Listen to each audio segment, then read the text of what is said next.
I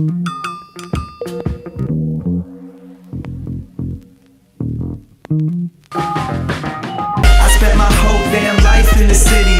I could go for broke, but the capital is in me. I spent my whole damn life in the city.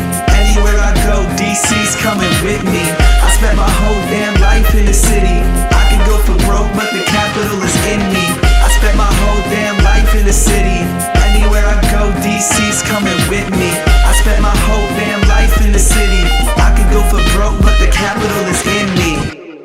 Welcome, everyone, to District Divided, a DC sports podcast, more specifically a Washington Commanders podcast, and welcome to another episode of Shades Monday, where the Commanders win. We wear the shades. I am Amit. That is K-Dot. Before we begin this episode, the recap of the Commanders' 35-33 road victory at Denver. Please like the video. Please share the video. Please subscribe to the channel. Hit the notification bell. Kid, I already did the bit where I said share it, but say it anyway. Share that shit. Appreciate that. Thank you very much. Now, before we begin, just want to quickly wish Logan Thomas a very speedy recovery, quick recovery, full recovery. Fuck Kareem Jackson. Yeah. I mean, that's the second week in a row where he has concussed somebody in the NFL. There was Jacoby Myers last week.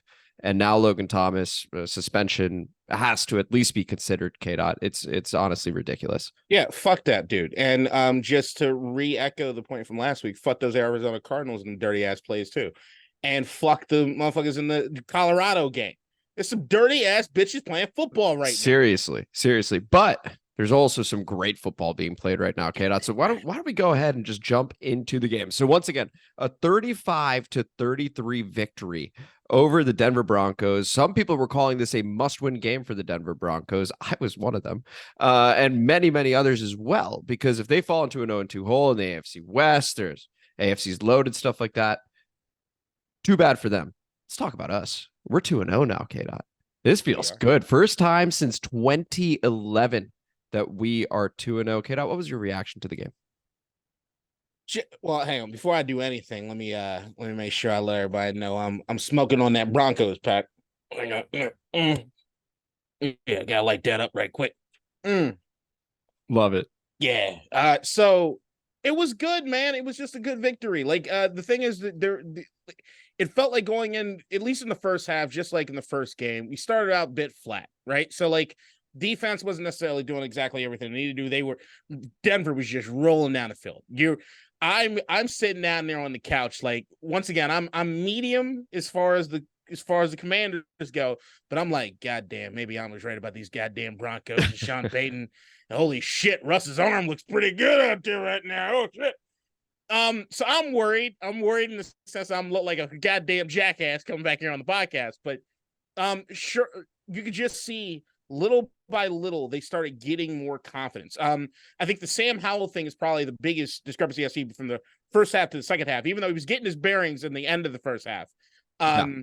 It just seemed as though the 6 sacks coming off of last week and then Denver being able to get to him pretty easily at the beginning of this game, his confidence looked a little rocked. And I don't know if it was Eric Bieniemy there on the sidelines. I don't know who it was that got to him, that kind of told him to calm down. And then you could see also the game plan sort of change, a lot more of the screens, a lot more of the stuff to try to get them in rhythm. And they didn't let go of the run, which is something they allowed Brian Robinson to run. Antonio Gibson in the limited carries looked extremely fresh.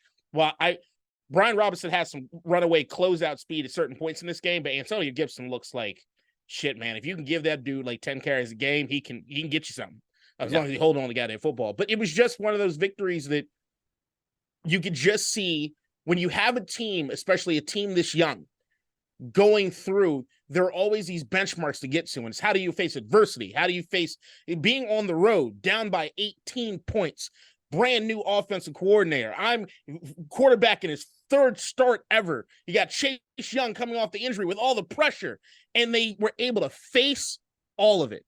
That, to me, is a huge stepping stone.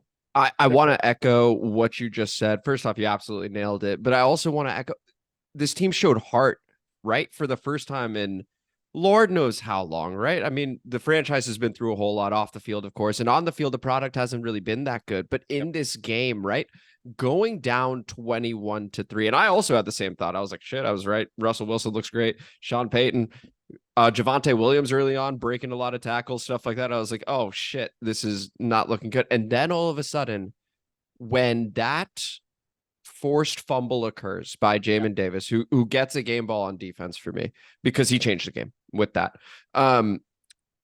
You could see this team begin to go a little bit. It looked a little flat at times, but they never quit.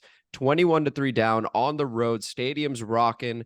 You wouldn't necessarily fault them for getting down on themselves, but they didn't. They continued to push. Sam Howell, first ever road start. How about an 18-point comeback on the road? I mean, and he's now in his 3 career starts, gone 3-0, first time for a Washington QB since 1987. So when we tell you we see something in the kid, believe us. When you see other Washington fans tell you they see something in the kid, believe them. Who knows how this turns out for Sam Howell? But right now, allow us to believe that we got ourselves a guy potentially.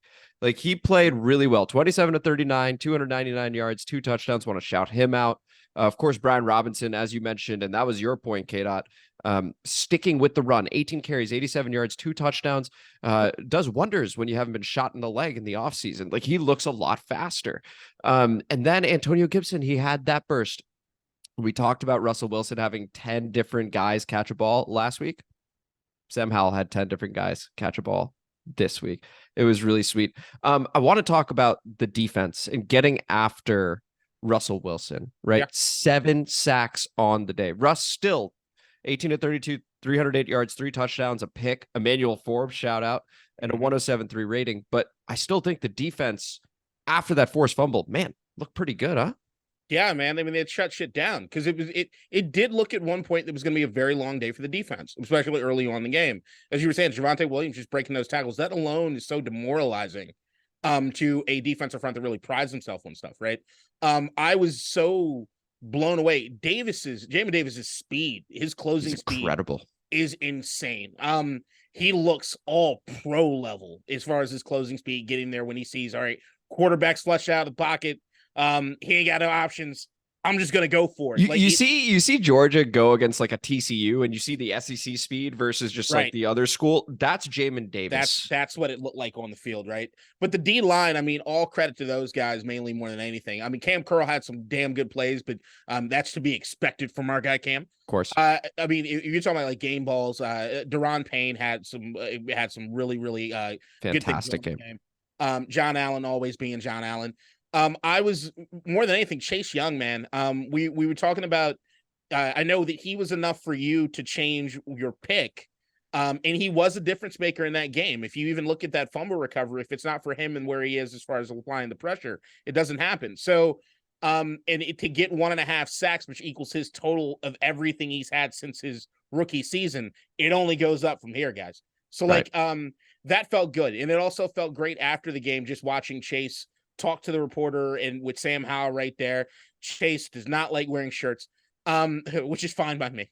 but it was just DMV boy. DMV boy. It was really, really good to see. This is one of those. Look, I'm not high on the Denver Broncos. I'm not high on the Arizona Cardinals either. But these are games in which you need to win in order to be that team that's supposed to be taken seriously, or even a team that wants to eventually be taken seriously. You have to win those games. And as much as it might have been ugly in both circumstances, I know I was on the edge of my butthole puckered all the way up on that fucking Hail Mary. Oh, my goodness. Woo! But at the end of the day, they never gave up. And you see that if you just stick with it just enough and you do the little things, Benjamin St. Just on that, I know that people are going to be going back and forth about whether or not that was PI or anything. Probably was, but I don't give a shit. Think about the Giants game last year. Suck exactly. From the back. It's just one of those things that happened, but they stuck with it. They played hard. And this is one of those wins that you'd absolutely put a feather in your hat, especially when you're looking at the Murderers Row that's coming up. Yeah, absolutely. And again, 7 sacks on the day for the defense. Emmanuel Forbes, first round pick. People had questions about his size. People had questions if he would be able to tackle. Well, listen, whether he can or can't, and he can, he's a ball hawk. That was the reason we picked him. And he got himself a pick today. actually due to pressure from Chase Young, who again had a wonderful impact. You could see how much it meant to his teammates as well. When asked, is Chase Young back? You hear Montez Sweat in the background go fucking right when JP Finley asks. And then you hear about Terry McLaurin giving Chase Young a hug and just saying, I'm so proud of you, bro. Like, he means a lot to this team, and him playing puts that defensive line that's already stacked over the top. Another echelon, man. It almost felt like a proud papa watching Montez and Chase meet at the quarterback. It was like, this is how it's supposed to be. Like, you think about like Washington or any teams really, and like duos or tag teams and guys. Last time we had anything like a great nickname, even though I hate one of these dudes. We talk about like Sean Taylor and Ron Landry, Area 51, right? Like, you got the Montez and Chase Young together on a team, playing at the level at which we know they're capable of playing with the other two guys on the inside, feels unfair. And that's the way I want it to feel. I wanted it at certain points of that game, it looked like, unlike what we typically do, which is allow ourselves to be dictated by what the opposing team is doing, we imposed our will. This, to me, was one of the best Jack Del Rio coach games I've seen, in the sense of when he decided to cue up pressure and not cue up pressure, when it is to bring the extra guy compared to not. That, to me, was something I don't usually get. Like, I've been uber critical of Jack Del Rio more than maybe anybody else on the coaching staff. And I was look, you give up 30-something points doesn't mean you had a great day, but it does mean at the end of the day, you can bend but don't break. And as long as you get the W, and as long as you're affecting the quarterback in that way, I'm good with it. And we, first off, totally agree. And I want to now talk about, so we talked about Del Rio, of course, and how well coached it ended up being. I think early on we were just shell-shocked, right? Down 21-3, a couple busted coverages, Marvin Mims, rookie, just getting open down the field. I want to now jump back to the offense because I don't think we spent enough time talking about Sam Howell and how good he looked. And then my game ball on offense, as much as I want to give it to the kid, if Brian Robinson has a 4.8 yard per carry and 18 carries, 87 yards, 2 touchdowns on the ground, Eric Bieniemy, take a bow, my friend. I mean, there's been a lot talked about Eric Bieniemy this offseason. How involved was he in Kansas City? How important was he to that offense? So they put up 17. And then in the opener, they lost, and didn't put up that much. Yeah, Travis Kelce didn't play, but you could see at the very least the impact. He's always going to have this 35-point game on the road at Denver. He's always going to have that now, right? As the OC. So take a bow, Eric Bieniemy. Let's talk about Sam Howell, though, right? K-Dot, what were your thoughts on the poise that Sam Howell showed and some of the throws that he ended up making? And I mean, really, the floor is yours. If you want to talk about him holding the ball a little too much, you do whatever you want with this. But what did you think of Sam Howell? He's a kid with promise, and that's all you can really hope for, man. Like, at the end of the day, he shows flashes of something that I'm thoroughly impressed with. Like, yeah, there'll always be growing pains when you got a QB that's so new. They're growing pains with every position, right? But as far as like seeing what he can do from a talent standpoint and also seeing his poise, like I said, there were certain points in the game, I think a lot to do with what happened last week with the 6 sacks, which I attribute everybody equal to blame in that, right? If I look at this game, yeah, you had a few terrible miscues, like the Charles Leno holding penalty. There, we will always shoot ourselves in the foot at some points, and I want to get that cleared out. But because I mean, it erased a hell of a run that he made at one point. So like, but Howell is taking all the steps necessary. He's going through something, but it's how it is. But the thing that I'm most impressed with is how it is he faces adversity and doesn't get down on himself entirely too much. And it does feel like he has that goldfish memory in those moments where it counts. It's the things that we love Taylor Heineke for probably more than anything. It's the things that we probably used to criticize Kirk Cousins for early on in his career, which is that he make the one mistake and you knew there was an avalanche coming. Right. Like you knew there's no one pick game with Kirk. It was we knew that there was going to be multiple shit that was going to go down. The thing that occurs at 1:00 affects what happens at 1:10. Exactly. So, but with Sam, it doesn't feel as though that's it. And I'd really love to see if they had him mic'd up. I wish he was on like NFL quarterback because I want to see how it is that he's reacting, because I was very impressed by that. Early on in the game, I could totally understand him being down in the dumps. about the way the shit was going and being shell shocked to a certain degree. And he didn't. He continued to remain calm and make the throws that he needed to. That goddamn throw to Terry in the third quarter, holy shit, was that on a rope. Just that, when you see something like that, that's where it's like, I don't think I've seen that in a while here. And it's the thing that make you feel like, okay, we might have something. Because, I mean, if you look at it all around the league, you only really go as far as your quarterback if you want to sustain success, right? Outside of Shanahan in San Francisco, even though Brock Purdy looks like he's a guy. I like this kid. I like him a lot. And if he continues to progress the way that he's progressing right now, I mean, I'm looking at a guy that's a Pro Bowler potentially. I'm looking at that. Like, and that to me is like, what more can I ask for? Like, really, a 5th round pick.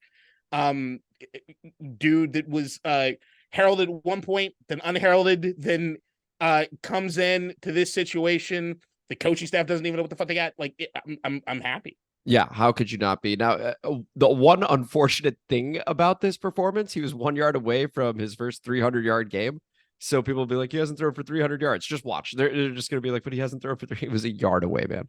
But overall, I mean, he's been fantastic. We got the Bills next week. We're going to preview that, of course, Friday, 2 p.m. I want to jump over to the comment mailbag as we wrap up today's episode. Yes, absolutely. Just before we get out, I got to give it to Logan Thomas. That holding on the football after that fucking hit, to me, just give you an award. Because I don't know how he maintained that. Like, that to me was he the most impactful player potentially? No, Brian Robinson had better. Like, Brian Robinson had more to do with that. But I think if we're talking about a team's mentals and toughness in facing adversity, I don't think anybody on that team wasn't completely riled up after that hit and wasn't like, all right, fuck this shit. We're not. No. We're going after you assholes. And that to me was one of those moments where Logan, I hoping and wishing you a speedy recovery. I hope he's all good. But goddamn, if there's any moment that I think lionized the team, it might be that moment in the season that you kind of see, holy shit, that's in a microcosm is everything you need to be about. Yeah. I loved it. And that was actually huge because, of course, it was a touchdown. We get the 2-point conversion after that. And after that absolutely terrible first half, we were only down 1 score, 21-14. Like, after all that, it could have been so much worse. But yeah, like you said, really hoping and praying that Logan Thomas has a full and speedy recovery there. Jumping over to the comment mailbag, we have quite a few, K-Dot. We caused a bit of a stir. But beginning first with Ridge Wear Your Helmet at Murnal, shout out. Need the Lil J diss track ASAP. We're going to have to go ahead and talk to Paulie Polo about that one. Appreciate the comment there. Then we got 2 from Zap. First one, unlimited targets in reference to the 10 different receivers that Russell Wilson had last week. Unlimited losses. We're getting there. We're doing our part. And the second one, Chase Young is some booty. He's better off sitting on the bench as a cheerleader. K-Dot, I know I'm about to hand that to you, but 1.5 sacks. And to me, the game changer to the point that I changed my pick. So I'm just going to have to respectfully disagree with you there. Zap, go ahead. K-Dot. Check the box score, bitch. And then we move on to Amit Singh. Now that Chase Young is playing, I'm going Commanders 16-13. We both loved the under, K-Dot. 35-33. How about it? We have ourselves an offense, which is pretty exciting. There was a comment under it. If you think the Wilson trade was the worst, then you're not that smart. There are other teams like the 49ers who did a lot more for a QB. That was Zaddy215. Appreciate the comment. I don't recall ever saying that was the worst trade, but we just said that they did invest a whole lot in Russell Wilson. Yeah. So I think that's what we had said, if I remember correctly. But if I'm not mistaken, even we were on here saying, Russ, come to Washington. We're just glad it didn't happen. Like, it's not that you guys overpaid for the wrong guy. You then also hired a coach to try to get another guy. That didn't work out. It doubly didn't work out. And now you're trying to dig yourself out of the hole you created by giving Sean Payton $18 million a year. Yeah, it's dumb. Anyway, so we move on. There are a couple more in relation to the game, and then we'll do one last one from Nelson Wolf at the very end. PMAL2 has 2 comments. 1, can't wait for Russell Wilson to light the Commanders up tomorrow. Early on, it looked like he was going to. Fortunately, you play 4 quarters. You play to win the game. You play the full 60 minutes. Russell Wilson ultimately, 300 yards, 3 touchdowns, but the pick, the fumble, you tell me if he let us up. And then we have the second comment, which is these dudes don't even realize the Broncos, this one's my favorite, had the 7th ranked defense last year, and pretty much everyone came back except for a few upgrades from the draft. Sam Howell is going to be under pressure the entire game and turning the ball over lots is my prediction. 0-for-2 PMAL2, but we really appreciate that. 35 points hung on that 7th ranked defense from last year, and Sam Howell did not have a turnover in the game. K-Dot, your reaction to that? Do you know who the two sack leaders for Denver were last year? Go ahead and tell us, K-Dot. Draymond Jones and Bradley Chubb. You know where those two guys are? Not in fucking Denver. Shut the fuck up, asshole. Like, what are you talking about? I'm like, what are you doing? Like, and we talked about the fucking defense. We gave credit to Patrick Surtain. We gave credit to Justin Simmons. We gave credit to the guys that need to be. You're talking about the two most influential guys when it came to pressuring the quarterback on your team. The 2 guys that stood out more than anybody aren't fucking there anymore. I don't want to hear your bullshit. We even shouted out Zach Allen, right, who had two quarterback hits. Yeah, and fucking Ahmed got on his knees about Sean Payton. What more do you want? Listen. Anyway, we're going to move on to Nelson Wolf with the final one. Never thought I'd hear Amit utter the words Kirk Cousins and brilliant in the same sentence. Truly historic. Interesting discussion on a potential trade, although I thought the Jets' first-round pick is locked until the end of the season in the Green Bay trade for Rodgers. Could be wrong on that, which actually is a good point. Curious to get your guys' take, though. Kirk has a no-trade clause. If you're in his shoes, are you waiving it to become a potential rental, even though it is, as much as it pains me, Nelson, to say as a Vikings fan, most likely your best shot at a ring? I'll read that one more time. If you're in his shoes, are you waiving it to become a potential rental, even though it is most likely your best shot at a ring? Or are you trying to ride out the season in Minnesota and finish your career here? K-Dot, would you like to take that first? Yeah, I'm all about being a mercenary. And if I'm a good dude that I'm a Kirk Cousins defender, I think that guy is more than enough to win something. If you build the rest of the team out the way you need to around him. Do I think he's Patrick Mahomes? No, but there's only one of those guys. If I'm Kirk and I'm looking at, okay, what kind of deal do I want in the next part of my career? Or even when you look at him in that Netflix quarterback series, I think he's even counting down the days that he's going to remain there in the league. Because it seems like he wants life outside of football too.